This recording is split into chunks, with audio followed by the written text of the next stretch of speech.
We are known by this point as the 21st century's version of Sigmund and Freud. Sigmund and Freud, yeah.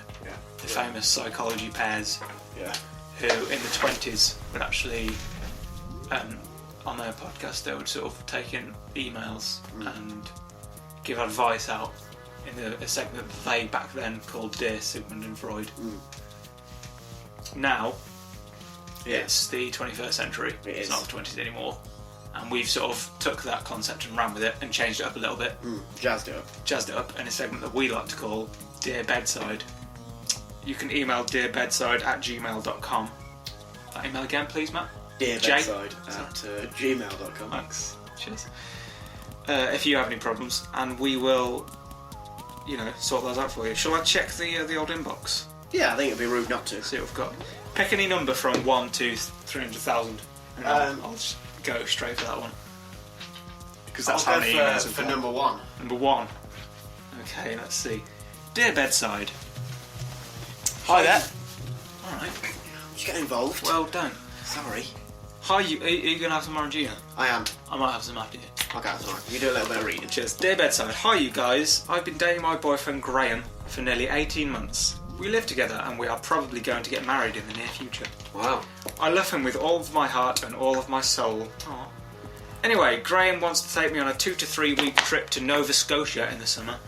I told him I can't pay anything towards it, and he says it's okay. He says it's his treat. Apparently it's going to cost him around £5,000 per person. Per person though. That's about £5. Quid. 50, yeah. And I feel very weird about it, like I'm taking advantage of him.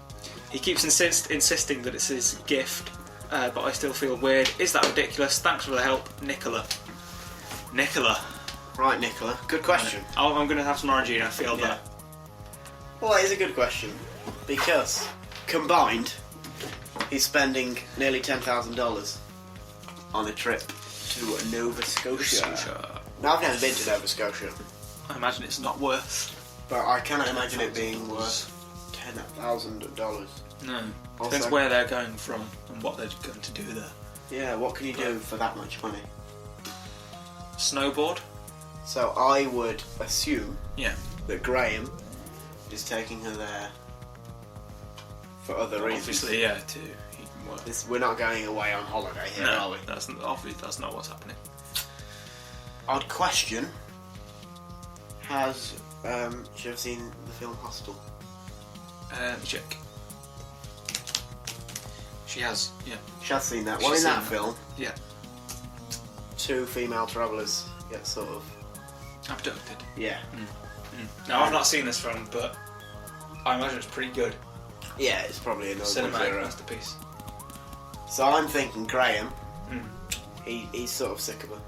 Yeah. But he wants to dump her impressively. He's doing the hostel. So he's sort of doing the hostel, and he's taking her, sort of placing her in. And then he's moving, so he's sort of just laying her up to be taken out, and he's just moving on with his life. So what's he going to do? What's Graham doing? He's planting her in a... Yeah, he's just sort of throwing her into a hostel.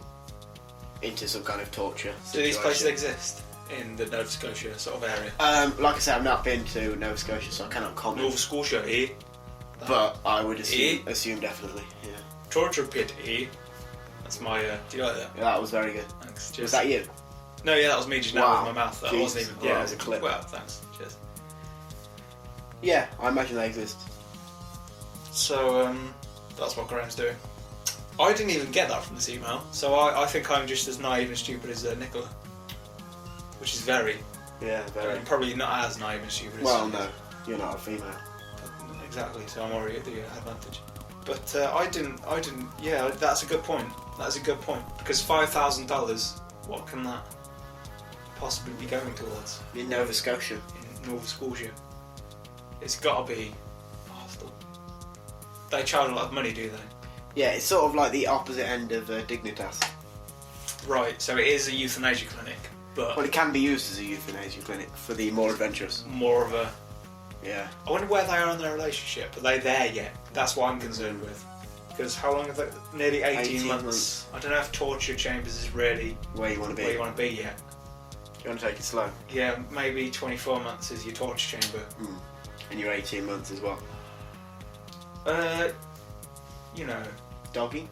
Yeah, a bit of pegging. Maybe as well. I've heard good things about pegging. I've heard brilliant things. I've not done it. For those Obviously. listeners at home that are unsure what pegging is. Sure, it's where the female participant straps on a fake penis to her sort of pelvis area and then proceeds to have anal intercourse with the man via the fake penis through his anal passage. And it's some would say it's adventurous, some would say it's a Tuesday evening, you know. But I think that's sort of anal G-spot that men have. Prostate. Right, sort of area. Yeah. I mean, you know, I assume they've done that. Been there, done that. I would just be worried that they're going too fast in their relationship. Torture chambers now, I assume they must have done pegging 6 months or so down the line. Yeah. Which, fine, but, you know, maybe slow it down a little bit. Sure, do the torture chamber, yeah, fine. But when you come back, now is she going to die? I'm not sure. Well, even if she can't does, speak for Graham. Whatever happens when you come back, maybe just slow it down a little bit. Maybe ease back into the pegging. Yeah, ease back into it. Maybe a butt plug on the plane back, so that you literally can. Just to let her know that you still care. Yeah. Because if you're not being pegged, by a girl, you know, a couple of months in, she's gonna worry that you don't love her. Graham, listen to me. What I want you to do, even though this was an email from Nicola, I want Nicola to stop listening for a minute. Get Graham on. Okay?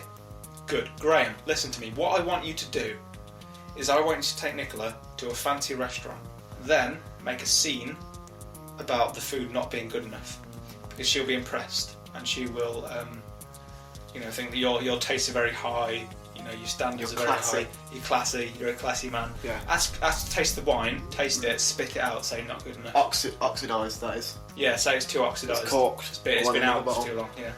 Say that, and so it's not aged. Yeah. So what is this? Swill. Vermin swill. Yeah. And also use the proper wine names, because you get a lot of people say, "Oh, wine." Don't just say that. Say the actual. Say red or white. You know, depending on which colour it is. Make the assessment first. Look at it. Say, is that red? Is that white? Now, the thing I find with wine that's tricky, is that red wine, sure, it's red. White wine, not necessarily it's white. It's actually invisible. It's see-through. Yeah, it always gets me, that one. It gets me, but once you've sort of trained yourself a little bit to recognise the differences, you can blag your way through it. I always go to recognise the red, and then whatever isn't red, process elimination is the white one. Of course, that can lead you to thinking that, say, you know, Scotch is white wine or something like that. But that's a whole different sort of. It's baby steps. I always find. Yeah. So what you want to do, Graham, is take your lady out, take Nicola out, restaurant, fancy wine.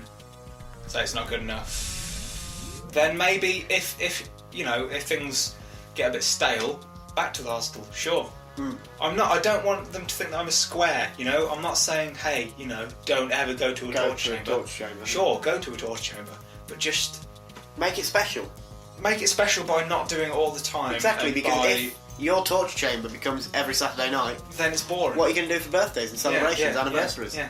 You're going to have to chop a limb off.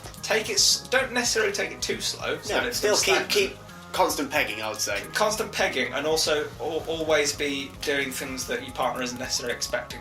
Girls love spontaneity, so mid-coitus, just do things that she just wouldn't expect. I'm thinking, you know, things I've tried in the past, for example, a punch to the throat always works pretty well. Bring a knife into the bedroom. Knifeplay. Always, yeah. A little bit of blood play. Some do like blood play. Yeah, I was never a fan. But it's not for me. But if I'm inflicting the blood play, then if I have a wound that you can sort of drip on, I can just sort of use again, you know, spontaneity. This is a brilliant example. A while ago, I was having sex with some ugly black girl, and I had an open wound on my wrist from a fight with a drug baron, and I just agitated that mid-coitus so that it would open up again and carry on bleeding, and I just sort of squeezed that because it was right on the artery, and just squirted blood in her face, and she loved it. She loved it. obviously I'm HIV positive, so let's hope that she doesn't catch wind of that. But if you're not HIV, even if you are HIV positive, blood play is always a good way to go. I would recommend it. Yeah, I would recommend it. Yeah. I'm all for it. Don't let anyone tell you otherwise. Keep it fresh.